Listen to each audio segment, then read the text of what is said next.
तो बच्चों हम लोग एक एक्टिविटी करते हैं, नदियों के किनारे बसे शहर। जो हमारे शहर हैं वो किन किन नदियों के किनारे बसे हुए हैं, एक एक लोग आइए और इसको पूरा करिए। तो चलिए सबसे पहले देखिए हमारा क्या है, जौनपुर। जौनपुर शहर किस नदी के किनारे बसा हुआ है? गोमती। गोमती।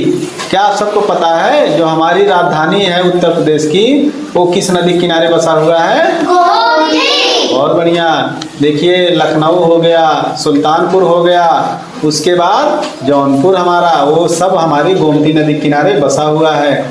दूसरा देखिए वाराणसी है। वाराणसी किस नदी के किनारे बसा हुआ है? गंगा। बहुत बढ़िया। वाराणसी हमारा गंगा नदी के किनारे बसा हुआ है। क्या आप सबको पता है हमारी राष्ट्रीय नदी कौन सी है? गंगा है। और यह भारत की सबसे लंबी नदी भी है। इसकी लंबाई कितनी है? 2525। बहुत बढ़िया, 2525 किलोमीटर। देखिए तीसरा है मथुरा। मथुरा किस नदी किनारे बसा हुआ है? यमुना। बहुत बढ़िया। मथुरा हमारा यमुना नदी किनारे बसा हुआ है। बहुत बढ़िया।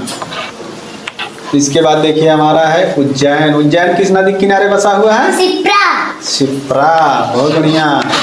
उज्जैन हमारा शिप्रा नदी किनारे बसा हुआ है। उसके बाद देखिए हमारा आता है श्रीनगर। श्रीनगर किस नदी किनारे बसा हुआ है? झेलम। झेलम। बहुत बढ़िया। इसके बाद आता हमारा प्रयागराज। प्रयागराज किस नदी किनारे बसा हुआ है? गंगा यमुना अदृश्य सरस्वती के संगम पर। बहुत बढ़िया। गंगा यमुना और अदृश्य सरस्वती के संगम पर। बहुत बढ़िया साक्षी। इसके बाद हमारा आता नासिक। नासिक किस नदी किनारे बसा हुआ है? गोदावरी। गोदावरी। बहुत बढ़िया। ये हमारा महाराष्ट्र में है। बहुत बढ़िया। देखिए इसके बाद आता कोलकाता। कोलकाता किस नदी किनारे बसा हुआ? हुगली। हुगली। बहुत बढ़िया। कोलकाता हमारा हुगली नदी किनारे बसा हुआ है। इसके बाद देखिए हमारा आता सूरत। सूरत किस नदी किनारे बसा हुआ है? ताप्ती। ताप्ती।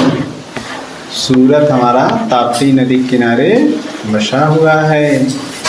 इसके बाद देखिए हमारा आता हैदराबाद। हैदराबाद किस नदी किनारे बसा हुआ है? मूसी। मूसी। बहुत बढ़िया। हैदराबाद हमारा मूसी नदी किनारे बसा हुआ है। बहुत बढ़िया।